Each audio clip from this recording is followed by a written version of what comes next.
I'm reading this from an online article. It's about the famous author Dean Koontz and his life experience. Title of the article is "This Best-Selling Author Has Convincing Evidence the Dead Reached Out to Him with an Ominous Warning." In September of 1988, author Dean Koontz was working in his office when the phone began to ring. Koontz answered the receiver and heard a weak, faraway voice on the other end of the receiver. The voice warned, "Please be careful." Koontz asked the person's identity, but they did not respond to his inquiry.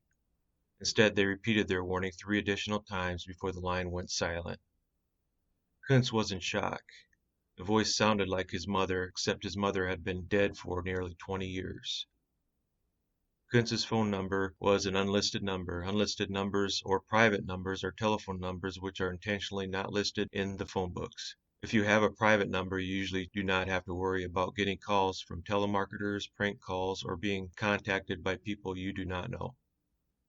The fact that Koontz did not have a listed phone number makes the phone call all that much more interesting. Of course, it could have been a case of a person calling the wrong number, but sometimes the truth is stranger than fiction. The warning the woman gave him on the phone could very well have been about an incident that occurred only 2 days later. 2 days after Koontz's strange phone call, the retirement home where his father was staying contacted him.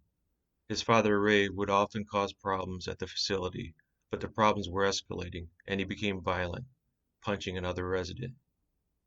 Nurses at the facility were concerned and asked Koontz to speak with Ray and try to calm him down. When Koontz arrived at Ray's room, the father wasted no time and proceeded to grab a knife from a drawer, which he attempted to use to stab his son. Koontz had to fight off his father and eventually was able to get the knife away from him.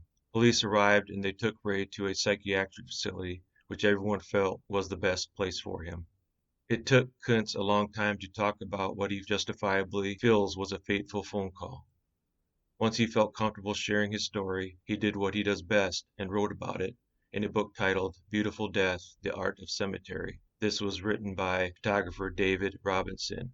You see more yet beautiful photos of tombstones and cemeteries in this book. You will also see that the introduction is written by none other than Dean Koontz. In the introduction, Koontz writes an essay about his phone call experience, sharing the book's theme of exploring death.